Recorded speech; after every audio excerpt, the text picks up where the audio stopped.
Hi friends, പുതിയൊരു വീഡിയോയിലേക്ക് എല്ലാവർക്കും സ്വാഗതം. അപ്പോൾ ഞാനിന്ന് വന്നിരിക്കുന്നത് double XL kurti cutting video ആയിട്ടാണ്. അപ്പോൾ എങ്ങനെ കട്ട് ചെയ്യുന്നത് കാണിച്ചു തരാം. അളവുകളൊക്കെ ഒന്ന് പറഞ്ഞുതരാം. ഫുൾ ലെങ്ത്ത് വരുന്നത് 47 ഇഞ്ചാണ്, hip 46, shoulder 7, arm hole 7, chest 42, waste length 14, hip length 21 inch, waste 38, hip 46, neck width 3 ഇഞ്ചാണ് വരുന്നത്. കുർത്തി തയ്ക്കാൻ വേണ്ടിയിട്ട് 2.5 മീറ്റർ നൈറ്റി ബിറ്റാണ് എടുത്തത്. അപ്പോൾ തുണി ഇതുപോലെ നാലാക്കിയിട്ട് വേണം മടക്കിയിടാൻ. തുണി നാലാക്കി മടക്കുമ്പോൾ 13.5 ഇഞ്ചിൽ വേണം എടുക്കാൻ വേണ്ടിയിട്ട്. 13.5 ഇഞ്ച് കിട്ടുന്നത് നമ്മുടെ ഹിപ്പ് റൗണ്ടാണ്. ഹിപ്പ് റൗണ്ട് എത്രയാണോ ആ വീതിയിൽ വേണം എടുക്കാൻ വേണ്ടിയിട്ട്. അപ്പോൾ തുണി 13.5 ഇഞ്ചിൽ വേണം നമുക്കിപ്പോൾ ഇവിടെ എടുക്കാൻ വേണ്ടിയിട്ട്. അടുത്തത് തുണിയുടെ ലെങ്ത്ത് അടയാളപ്പെടുത്തണം. തുണിയുടെ ലെങ്ത്ത് നിങ്ങൾക്ക് എത്രയാണോ വേണ്ടത് അത് വേണം അടയാളപ്പെടുത്താൻ വേണ്ടിയിട്ട്. ഞാനിവിടെ 45 ഇഞ്ചാണ് ലെങ്ത്ത് എടുത്തത്. നിങ്ങൾക്ക് എത്രയാണോ വേണ്ടത് ആ ലെങ്ത്ത് വേണം അടയാളപ്പെടുത്താൻ വേണ്ടിയിട്ട്. അടുത്തത് മാർക്ക് ചെയ്യുന്നത് ഷോൾഡറാണ്. അപ്പം നിങ്ങളുടെ ഷോൾഡർ എത്രയാണോ അത് മാർക്ക് ചെയ്യണം. ഞാനിവിടെ ഷോൾഡർ എടുത്തത് 7 ഇഞ്ചാണ്. മേലെ മാർക്ക് ചെയ്ത സെയിം അളവ് തന്നെയാണ് താഴേക്ക് മാർക്ക് ചെയ്യുന്നത്. ഞാൻ ഷോൾഡർ എടുത്തത് 7 ഇഞ്ചാണ്. അപ്പോൾ ആം ഹോളിന് ഞാൻ എടുക്കുന്നത് 7 ഇഞ്ച് തന്നെയാണ്. അപ്പോൾ നിങ്ങൾ എത്രയാണ് ഷോൾഡർ മാർക്ക് ചെയ്യുന്നത് അതേ അളവ് തന്നെ താഴേക്ക് മാർക്ക് ചെയ്താൽ മതി. അടുത്ത ചെസ്റ്റ് റൗണ്ട് അടയാളപ്പെടുത്തണം. ചെസ്റ്റ് റൗണ്ട് വരുന്നത് 10.5 ഇഞ്ചാണ്. 42 ചെസ്റ്റ് വരുന്നത്. ചെസ്റ്റ് 42നെ 4 കൊണ്ട് ഹരിക്കുമ്പോൾ 10.5 ഇഞ്ച് കിട്ടും.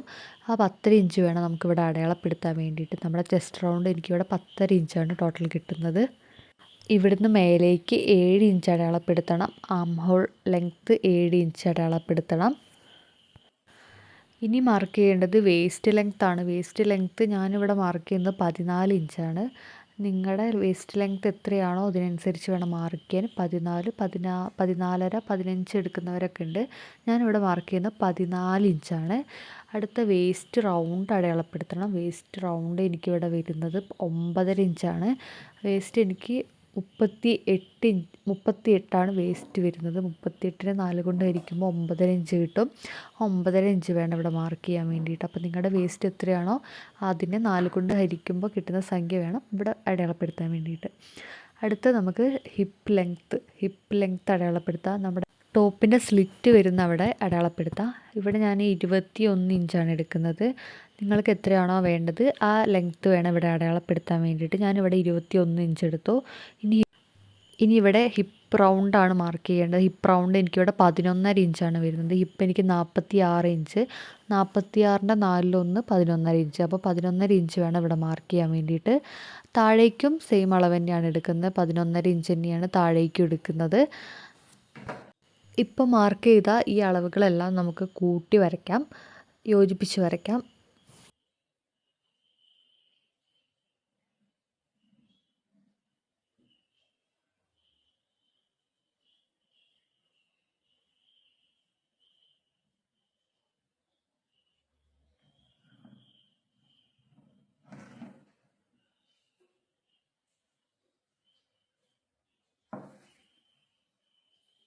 ഇവിടെ സീം അലവൻസ് ഇടണം. സീം അലവൻസ് ഞാൻ 2 ഇഞ്ചാണ് എടുക്കുന്നത്. നിങ്ങൾക്ക് എത്രയാണോ തയ്യൽ തുമ്പ് വേണ്ടത് അതിനനുസരിച്ച് ഇടണം.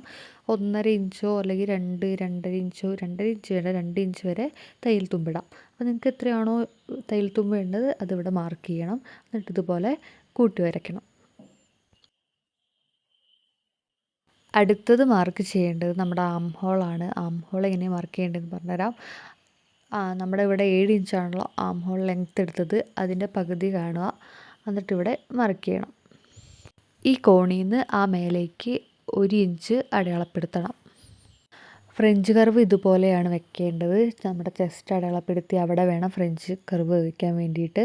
ചെസ്റ്റ് സീം അലവൻസ് കൊടുത്ത് അവിടെ ഒരിക്കലും മുട്ടിക്കരുത്. ഇതുപോലെ വെച്ചിട്ട് വേണം എപ്പോഴും കൈക്കുഴി വരച്ചെടുക്കാൻ വേണ്ടിയിട്ട്. അപ്പോൾ ഫ്രഞ്ച് കർവ് വെച്ച് ഉപയോഗിച്ചാൽ നമുക്ക് കറക്റ്റായിട്ട് കുഴിച്ച് വരയ്ക്കാനൊക്കെ പറ്റും. ഇപ്പം അടയാളപ്പെടുത്തിയത് ബാക്ക് ആം ഹോളായിരുന്നു. ഇനി ഫ്രണ്ട് അടയാളപ്പെടുത്താം. ഫ്രണ്ട് അടയാളപ്പെടുത്തുമ്പോൾ 7 ഇഞ്ചിൻ്റെ പകുതി അടയാളപ്പെടുത്തി അവിടെ നിന്ന് ഉള്ളിലേക്ക് 1/2 ഇഞ്ച് കൂട്ടിയെടുത്തിട്ട് വേണം ഇങ്ങനെ കുഴിച്ച് വരയ്ക്കാൻ വേണ്ടിയിട്ട്.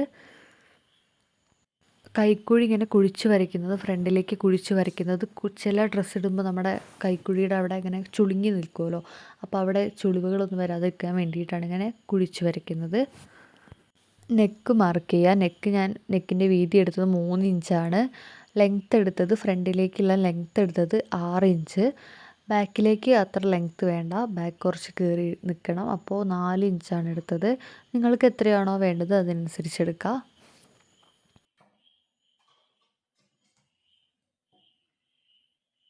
ഫ്രണ്ട് നെക്കും ബാക്ക് നെക്കും അടയാളപ്പെടുത്തി. നമുക്ക് തുണി ഒരുമിച്ച് കട്ട് ചെയ്യുന്നതുകൊണ്ടാണ് ഇതുപോലെ ഒരുമിച്ച് വരച്ചത്.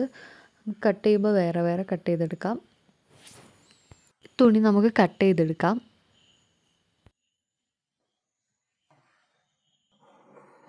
ബാക്ക് നെക്ക് കട്ട് ചെയ്തെടുക്കാം. ബാക്ക് നെക്ക് കട്ട് ചെയ്തതിന് ശേഷം നമുക്ക് ഫ്രണ്ട് നെക്കും കൂടെ കട്ട് ചെയ്ത് കാണിച്ചു തരാം.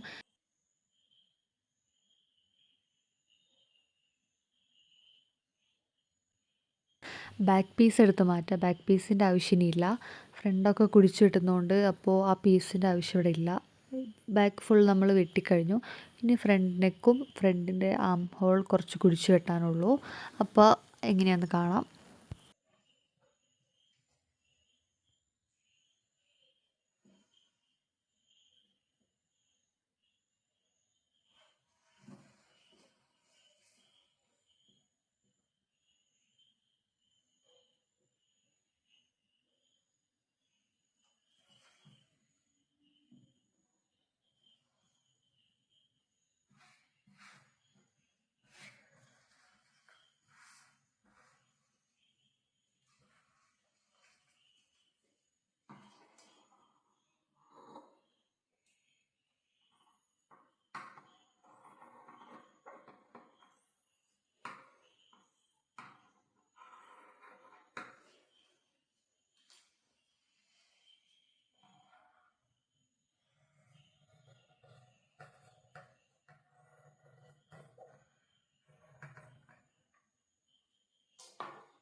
ടോപ്പിൻ്റെ ഫ്രണ്ട് പോർഷനും അതുപോലെ തന്നെ ബാക്ക് പോർഷനും വെട്ടിക്കഴിഞ്ഞു.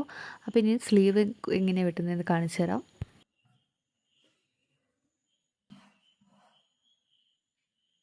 സ്ലീവ് എപ്പോഴും ഇതുപോലെ 4 മടക്കാക്കി ഇടണം. ഇത് 4 മടക്കാക്കി ഇട്ടിട്ടുണ്ട്. ഇവിടെ സ്ലീവിൻ്റെ വീതി വരുന്ന 12 ഇഞ്ചാണ്. ലെങ്ത്ത് ഞാൻ 13 ഇഞ്ചാണ് എടുത്തത്. സ്ലീവ് റൗണ്ട് അടയാളപ്പെടുത്തിയത് 7 ഇഞ്ചാണ്. അപ്പോൾ നിങ്ങൾക്ക് എത്രയാണോ സ്ലീവ് റൗണ്ട് വേണ്ടത് അതിൻ്റെ കൂടെ തയ്യൽ തുമ്പും കൂടെ കൂട്ടിയിട്ട് വേണം താഴെ മാർക്ക് ചെയ്യാൻ വേണ്ടിയിട്ട്. ഇവിടുന്ന് സൈഡിൽ 3.5 ഇഞ്ച് അടയാളപ്പെടുത്തണം. അതിന് 3.5 ഇഞ്ച് അടയാളപ്പെടുത്തി അവിടുന്ന് ഇതുപോലെ വരച്ചെടുക്കണം.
അപ്പോൾ ഇത്രയേ ഉള്ളൂ വീഡിയോ. അപ്പോൾ വീഡിയോ എല്ലാവർക്കും മനസ്സിലായെന്ന് വിചാരിക്കുന്നു. എന്തെങ്കിലും സംശയം ഉണ്ടെങ്കിൽ കമൻറ്റ് ഇടണം.